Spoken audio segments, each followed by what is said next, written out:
Well, going up all as well. So today is Saturday, July 4th, and today we're going to be on dancehall artist Cecile, and she's asking about the whereabouts of Jasmine as she woke up thinking about her. For this video, I'm not going to read what it said. I'll pop it out to the side if you want to read it for yourself, but I'll just play the video of her explaining what mood she wake up in this morning. Alright, now I'm looking at myself, and now I'm going to celebrate the 4th. Good morning. I was just thinking this morning. I woke up and I could only find like one little pack of coffee, and I was like feeling really tired. You know, them little things that we think are like big deals but are really not. And I was scrolling through Instagram and I realized that they still hadn't found Jasmine Dean.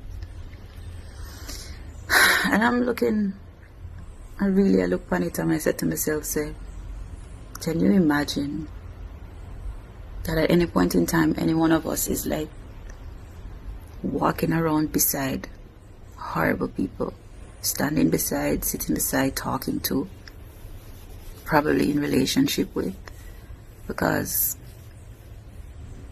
somebody took her.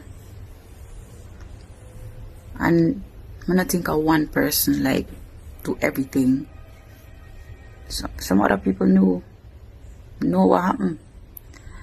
And the fact that it's being circulated so widely, in my opinion, on social media, and really nobody knows nothing.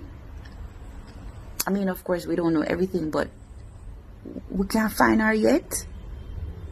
I'm not sure somebody, I'm not think of two, I think of just one. So possibly a few people know.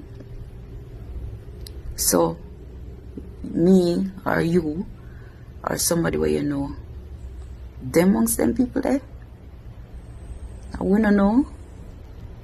That's a scary thought, that we live in such a world that quite possibly we are amongst horrible people. So right now, how I see it, everybody is a suspect. Me have to pray everybody. Where is Jasmine Dean? Like, where is she? And why aren't you talking? You, whoever know, whoever not say nothing because of whatever. You are a terrible person, a horrible individual, just like whomever did actually whatever. And I hope she's found. But a long time now, dog. It's like, it's really sad. But I was just looking at some little things sometimes. I mean, we're human beings, you know, but what we think is little issues, while there are really big issues. And it's just really sad that the man can't find him daughter. Think about that.